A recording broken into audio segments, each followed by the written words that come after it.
Olá pessoal, tudo bem? Dando continuidade no assunto que a gente discutiu na semana passada, a gente vai falar um pouquinho sobre a parte das camadas da pele, tentar identificar quais são essas camadas e, obviamente, falar um pouco sobre as características morfofisiológicas deste sistema. Então, na semana passada, a gente chegou a introduzir inicialmente toda a parte do sistema epitelial. Chegamos a falar um pouco sobre a parte do quadro de uma forma geral de como é que esse sistema epitelial ele se comporta em termos de estrutura anatômica e principalmente quais são as principais funções deste órgão. Então falamos que a pele funciona principalmente como um órgão de proteção, um órgão também de imunidade. Ele também é um órgão muito importante na parte de ajuste, né, da condição metabólica, na eliminação de substâncias como, por exemplo, o sebo, na reorganização e no controle da temperatura corpórea e mais outras indicações e outras condições fisiológicas também. A gente vai dar continuidade hoje falando sobre um pouco sobre as camadas que a gente chegou no final da aula a falar um pouco sobre as camadas relacionadas, né, que a gente divide normalmente o sistema epitelial em epiderme, que é a camada mais externa, formada principalmente sendo observado estruturas como poros, pelos, uma camada especificamente de uma estrutura de uma substância chamada de queratina, ou a gente pode dizer que é uma camada queratinizada e obviamente rica em estruturas nervosas. Também a gente pode considerar como a segunda camada, que é a camada intermediária, a derme, que é uma camada obviamente mais extensa, uma camada com uma dimensão maior e uma camada rica em estruturas glandulares, que são as glândulas sudoríparas e sebáceas, e outras estruturas também, como o músculo, que ajuda a fazer a ereção dos pelos, e também a estrutura onde abriga todos os pelos, que nós chamamos de folículos pilosos. E além dela, nós temos também a hipoderme, que na teoria a gente conseguiu fechar esse consenso, que na verdade não é considerado uma terceira camada, mas sim um tecido que faz um ajuste de todo o tecido epitelial aos músculos, que nós denominamos hipoderme, uma estrutura rica em tecido subcutâneo, ou seja, em gordura, e que é composta por vasos, né, que são as veias e as artérias, e um tecido exatamente que serve para fazer a junção da epiderme e derme com o tecido muscular.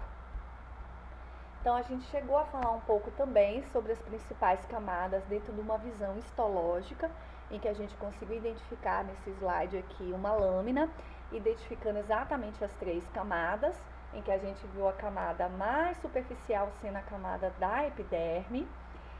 a camada mais intermediária, que é a camada da derme, rica, né, em folículos e também em glândulas sudoríparas e sebáceas. Vimos também na sequência, observando essa estrutura mais esbranquiçada, que são a estrutura considerada a hipoderme, o tecido subcutâneo, e exatamente esse tecido facilitando a junção com o tecido muscular e, obviamente, na sua sequência de profundidade, o tecido ósseo.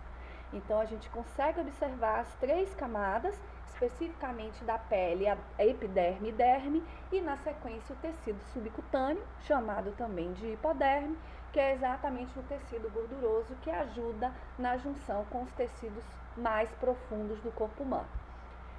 Na sequência, outra também lâmina, identificando exatamente dentro do estudo histológico a parte da epiderme, da derme, em que a gente consegue observar aí bem microscopicamente os folículos pilosos, onde a gente consegue inclusive visualizar não só o pelo, como próximo também aos folículos, essas duas bolsinhas aí que estão coladas ao folículo, que é exatamente a identificação da glândula sebácea e também da glândula sudorípara. Uma coisa muito importante que a gente consegue perceber é como que a camada mais externa, que é a epiderme, ela é tão irregular. Ela é tão, obviamente, mais desorganizada, porque são células muitas vezes já consideradas mortas, e essas células têm uma impactação e uma organização diferentemente dos tecidos mais profundos, sendo comparado com relação à derme. Então, Aqui a gente consegue conceituar, né, como a gente já falou na semana passada e agora analisando esses slides, que a epiderme é a camada mais superficial da pele e ela fica em contato direto com o exterior. A epiderme ela é essencialmente constituída por células muito compactas e unidas, que não apresentam muita substância intercelular. E uma coisa importante, relembrando, que esta camada ela pode estar se subdividindo em 4 ou 5 camadas. Depende da área da pele, do segmento corporal que a gente está analisando. Então, a gente sabe que nas mãos e nos pés, nós normalmente vamos ter 5 camadas de epiderme, enquanto que no restante do corpo, nós vamos ter 4 camadas. Então, aqui as 4 camadas que nós temos dentro da anatomia da epiderme, começando normalmente de cima para baixo, nós vamos ter a camada mais externa, chamada camada córnea. Na sequência, que é uma camada mais grosseira e obviamente, né, que fica logo abaixo das células mortas encontradas na parte mais externa da epiderme, nós temos a camada granulosa, que é uma camada normalmente muito identificada para ajudar a melhorar a condição do impacto e de impactar a condição dessa camada mais externa. Temos também, muitas vezes, a condição da existência da camada lúcida, que é aquela quinta camada que eu falei para vocês que nós podemos encontrar normalmente na palma das mãos e na planta dos pés, que normalmente é constituída por 2 filas de células bem planas e que também não desempenham nenhuma atividade muito essencial. Na verdade, ela serve para engrossar essa camada da pele mais inicial, que é exatamente para proteger mais a planta dos nossos pés e principalmente a palma das nossas mãos. Na sequência, nós vamos ter a camada granulosa. Essa sim é uma camada formada por 2 fileiras de células muito planas, na quais elas vão ficar responsáveis pela elaboração da queratina, que é uma proteína importantíssima e essencial para melhorar a consistência da pele. Então, a camada granulosa, além dela produzir queratina, ela vai ajudar muito no controle de perda de líquido corporal e, obviamente, impedindo não só que o líquido saia, como também excesso de líquido entre no corpo. Então, é uma camada funcional para ajudar no controle hídrico, tanto de saída quanto da entrada de água na pele. Na sequência, nós vamos ter de cima para baixo a camada espinhosa, que é uma camada importante, como sendo uma camada de estrutura que vai ajudar não só na queratinização, como também na parte de flexibilização da pele. E por fim, a camada mais profunda da epiderme é a camada basal, que é a camada exatamente composta de muitas células, que são as células que vão ajudar a separar a epiderme da derme e são células de renovação quando existem células mortas. Ou seja, as células, elas se renovam a partir da camada basal e elas vão subindo para as camadas mais externas para poder fazer a renovação das células mortas. Uma coisa importante, a questão do entendimento da funcionalidade das células da epiderme. Então, a gente sabe que as células mais importantes que nós podemos encontrar na epiderme são os queratinócitos, que são células que estão em número de quase 90% no total delas, né, das células epidérmicas, e são as células exatamente por desenvolver a queratinização e, obviamente, a liberação da queratina para melhorar a resistência da pele. Outra célula importante que nós podemos encontrar também na epiderme são as células de Langerhans. Langerhans porque é exatamente o estudioso que conseguiu identificar o nome dessas células, que são responsáveis por defender a pele contra agentes infecciosos. Então, exatamente contra vírus, fungos, bactérias, são as células de Langerhans que são responsáveis por ter atividade de defesa e de imunidade. Além das células de Langerhans, nós podemos encontrar também as células de Merkel, que são células, na verdade, que são discos que podem identificar e perceber a condição de tato dentro da pele. Então, toda vez que nós percebemos que a gente está tendo experiências de tatos, ou muitas vezes tato fino, tato grosso, determinadas experiências sensoriais, como beliscão, como, por exemplo, um tato de alisamento, são as células de Merkel que faz a interpretação sensorial disso. E também uma das células mais importantes que nós podemos encontrar na pele, que é no caso na camada, né, mais externa, que é a epiderme, são os melanócitos. E os melanócitos, eles são muito importantes porque eles são responsáveis por liberar a melanina, que é exatamente a substância que ajuda não só a pigmentar a cor da pele, que é exatamente o que faz diferenciar as raças que existem, né? Então, tem raças que podem ter menos melanina e outras raças que podem ter mais melanina, que é a definição da pele branca ou da pele negra. E, além do mais, a melanina é uma estrutura muito importante, pois ela ajuda a absorção dos raios ultravioletas e, consequentemente, os efeitos danosos, que são o câncer de pele, como a gente tinha falado na aula passada.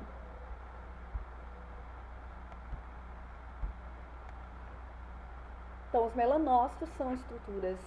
como é que eu posso determinar, como células, normalmente pequenas, que normalmente elas são determinadas como um nome muito interessante, chamado também de melanossomas,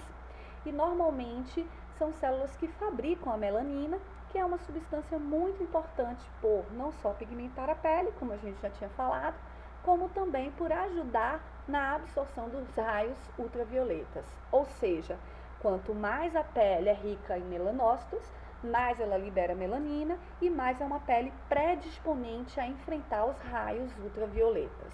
Isso tem a ver com a questão de raça e, obviamente, de estímulo de meio ambiente. Quanto mais você tem um meio ambiente exposto a raios ultravioletas, mais você tem peles que vão tender a produzir mais melanócitos. E outros locais de ambientes com menos exposição solar, a tendência é produzir menos melanócitos e, obviamente, menos melanina.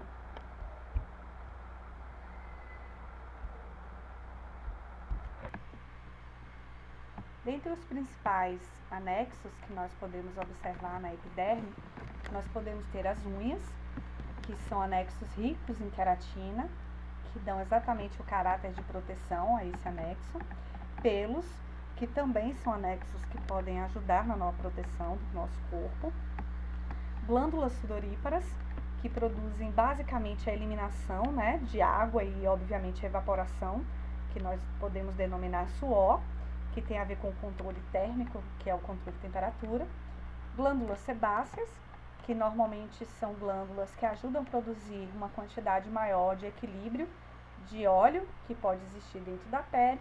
e, obviamente, podem ser eliminados através dos poros. Os poros, como há pouco falei, são as aberturas dos folículos pilosebáceos, que são exatamente a estrutura em que pode eruptar o pelo e, obviamente, eliminar substâncias oleosas produzidas pelas glândulas sebáceas e, obviamente, o suor produzido pelas glândulas sudoríparas.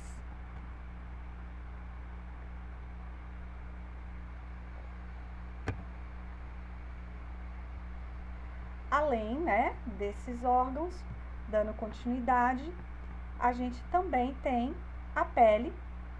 como sendo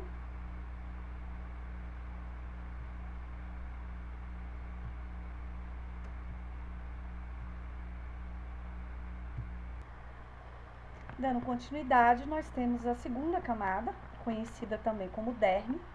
que é a camada subcutânea que se encontra por baixo da epiderme, separada por uma fina membrana, normalmente considerada e chamada de membrana basal, que é constituída por proteínas e várias substâncias químicas e por inúmeras pregas cutâneas. Então, a gente sabe que a derme ela é uma camada formada por um tecido rico em tecido conjuntivo, composto de vários tipos de células e fibras, e também por uma substância fundamental que preenche as fendas entre os elementos. Normalmente, essa camada, nela estão se encontradas, né, os fibroblastos, que são exatamente as células que ajudam a produção de colágeno, que é a substância que ajuda a dar força e volume ao tecido. E também, além do colágeno, a elastina, responsável pela elasticidade da pele. Então, enquanto que na epiderme nós vamos ter como principal substância a queratina, aqui na derme nós vamos ter a produção de colágeno, uma substância, né, importantíssima pelo volume e a estrutura tecidual, e a elastina, que dá elasticidade à pele. Normalmente, nós podemos ter só um instante que eu vou passar aqui o vídeo. Então, dentro da sequência, o que nós podemos estar observando é que a derme ela é um tecido em que não só nós vamos encontrar diversas células, como também nós vamos encontrar uma grande quantidade de vasos sanguíneos que vai ajudar não só a produzir, a promover a nutrição, como também a troca gasosa, ou seja, a oferta de oxigênio e a eliminação também de CO2. Também podemos observar bem nessa área as glândulas sudoríparas instaladas nos folículos pilosos, também que são observados dentro da derme, que normalmente vão secretar o suor e vai colaborar na regulação térmica e também na ação bactericida. Além disso, podemos ver os folículos pilosos, que vai ajudar no armazenamento dos pelos e, obviamente, são estruturas muito importantes para ajudar na parte também de proteção contra frio e atrito. Podemos também observar os vasos linfáticos, que atuam no sistema imunológico e também vai ajudar na drenagem de líquidos corporais. Também vamos observar na derme as glândulas sebáceas, que controlam o pH e lubrificação da pele, e as terminações nervosas que vão ser responsáveis pela percepção de dor, pela percepção térmica, como por exemplo o quente, o frio, e a questão da relação do toque e a pressão. Então aqui a gente pode conseguir identificar um desenho esquemático, mostrando a epiderme e a derme, e obviamente a derme constando dos seus receptores sensoriais. Os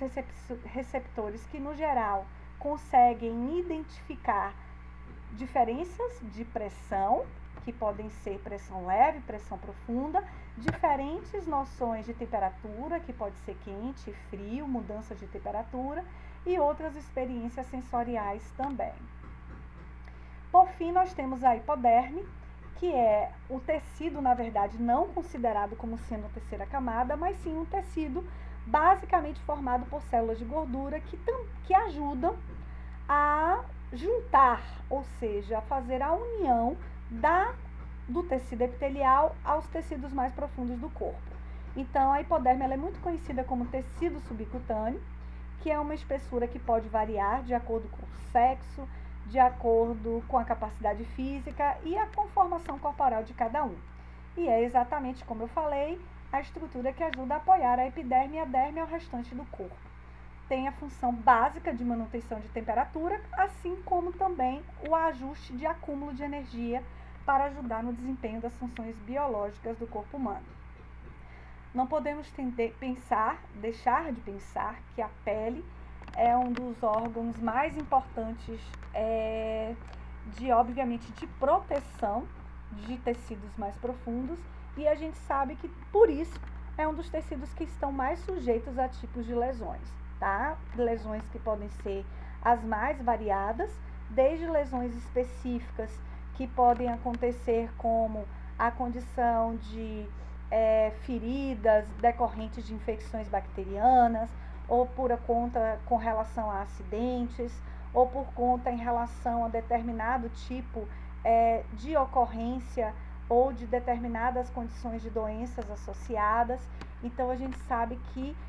são inúmeras as possibilidades que a pele pode sofrer lesões, desde lesões mecânicas a lesões químicas, até lesões também de cunho infeccioso. E, obviamente, o grau da gravidade da lesão da pele vai variar de acordo com a condição mecânica e, obviamente, a profundidade com que a pele é lesada. Então, a gente tem alguns exemplos ali. O primeiro exemplo aí em cima mostrando uma condição de uma doença infecciosa na pele, denominada erisipela, e que normalmente a pele ela sofre um processo de lesão que não só a epiderme, como a derme, ela vai sofrer determinadas condições de agressão por conta de agente bactericida. Um exemplo ao lado que nós temos aí, na verdade, é um exemplo traumático, identificando uma lesão muito grave, que não só a gente consegue perceber o rompimento da pele, mas como também o extravasamento de outros tecidos mais profundos, como músculo e até mesmo estrutura óssea aí na região da coxa desse indivíduo, que é uma fratura que normalmente nós denominamos como exposta, que não só lesa os músculos, o osso especificamente, os músculos, como também a pele, porque ela sofre um rompimento. E embaixo, muito provavelmente, nós temos uma lesão que pode ser causada ou por um corte, ou às vezes até por algum tipo de animal que pode provocar esses cortes, que vão ser profundos, né? E vão atingir, a depender da profundidade, camadas mais superficiais ou mais externas. E no lado aqui, bem à direita, nós temos 3 exemplos de uma lesão de pele causada por uma condição química, que pode ser ou por fogo ou por ácido também, que são as queimaduras, que são extremamente danosas para o potencial de recuperação. Então, a gente sabe que toda a pele, quando ela sofre algum tipo de agressão, e que normalmente nós denominamos essa agressão como lesão, ela vai passar por algumas fases, e normalmente a pele, quando ela sofre lesão, ela vai passar por 3 etapas de respostas, que nós chamamos a primeira fase como a fase inflamatória, que é uma fase caracterizada, né, como uma resposta inicialmente vascular,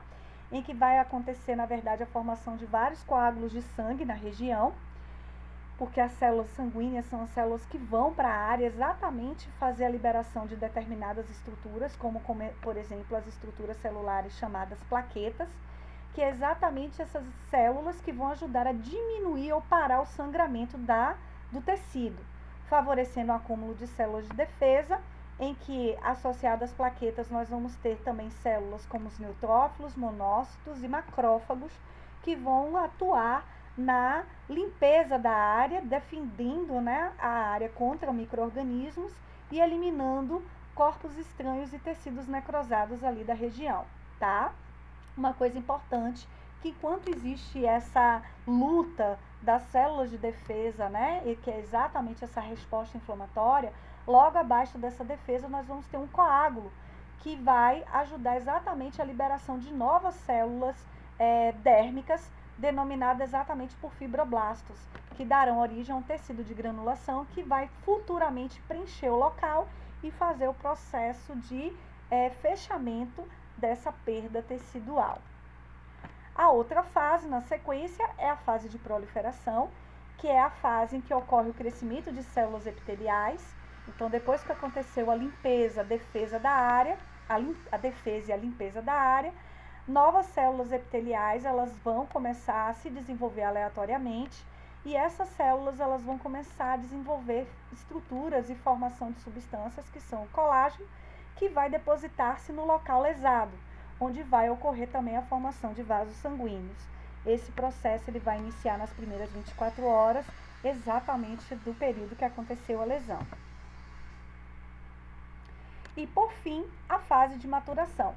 que é uma fase mais longa, mais demorada, que é marcada pelo desprendimento de crostas, né, originadas pela formação daquele coágulo lá inicial que aconteceu, e pelo remodelamento do tecido de granulação, que é exatamente as células já ricas, né, em condições de colágeno. E esse tecido vai ser considerado um tecido cicatricial chamado de fibrose. Nesse momento, a epiderme ela já vai estar muito parecida com a estrutura normal inicial, exceto pela existência de uma cicatriz que vai se diferenciar do tecido antigo normal da pele, devido à disposição do colágeno que vai fechando a estrutura. Então, é muito comum, na fase final de maturação e remodelação, existe uma formação de uma cicatriz que é como se fosse o fechamento daquele novo tecido epidérmico daquela região. Tem pessoas que podem variar com uma cicatriz mais profunda, mais espessa, e outras pessoas que podem variar com uma condição de cicatriz menos espessa e menos profunda. Tudo vai depender também da condição de, vamos dizer, predisposição, que tem a ver também com os aspectos genéticos, tá? Então, gente, é isso aí, é o que nós teríamos discutido, né, nessa semana, dentro da organização do entendimento das camadas e, obviamente, das lesões, né, que as fases de lesão da pele. E, na sequência, a gente já vai começar a dar entrada na discussão do sistema ósseo, tá bom? Um grande abraço, depois nós vamos conversando na próxima aula. Até!